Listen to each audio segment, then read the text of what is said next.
Magandang araw sa inyong lahat. Ngayon, bibigyang pugay natin ang buhay at karera ng isang respetadong aktor at direktor sa industriya ng pelikula at telebisyon, si Roy Alvarez.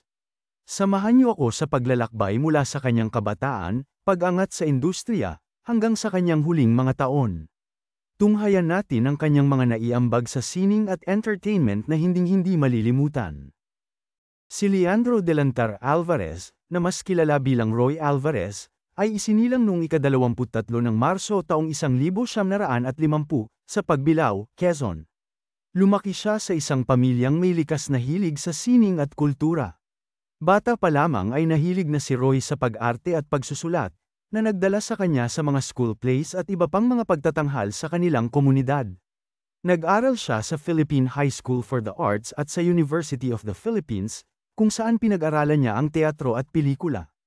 Ang kanyang kahusayan sa larangan ng sining ay agad na napansin, na nagbigay daan sa kanyang pagpasok sa mundo ng showbiz. Nagsimula ang karera ni Roy Alvarez sa teatro, kung saan una siyang nakilala bilang isang mahusay na aktor at direktor. Siya ay naging bahagi ng iba't ibang teatro productions na nagpakita ng kanyang husay sa pagganap at pagdidirect.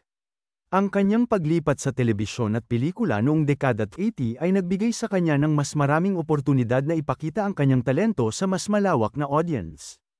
Sa loob ng kanyang mahigit 3 dekadang karera, nagkaroon si Roy Alvarez ng maraming tagumpay sa telebisyon at pelikula. Ilan sa kanyang pinakatanyag na proyekto ay ang Anak ni Waray vs. Anak ni Baday, 1984, Karnal, 1983, at Jezebel, 1990. Ang mga pelikulang ito ay nagpakita ng kanyang versatility bilang isang aktor, mula sa drama hanggang sa aksyon. Isa sa kanyang pinakasikat na teleserye ay ang Maging Sino Ka Man, noong 2006. Ang kanyang pagganap sa teleserye ay nagdala ng maraming parangal at higit pang kasikatan. Hindi lamang sa pag-arte nagtagumpay si Roy Alvarez. Siya rin ay naging isang mahusay na direktor, na nagdirect ng iba't ibang pelikula at TV shows na nagpakita ng kanyang galing sa likod ng kamera. Ang kanyang dedikasyon at husay sa kanyang propesyon ay nagbigay sa kanya ng respeto mula sa kanyang mga kasamahan sa industriya. Noong ika-11 ng Pebrero taong 2014, sa edad na 63, pumanaw si Roy Alvarez dahil sa cardiac arrest. Ang kanyang pagpanaw ay nagdulot ng malaking kalungkutan sa kanyang pamilya, mga kaibigan, at mga tagahanga. Marami ang nagbigay pugay at nagbalik tanaw sa kanyang mga naiambag sa industriya ng showbiz. Ang pamana ni Roy Alvarez sa larangan ng pelikula, telebisyon, at teatro ay hindi malilimutan.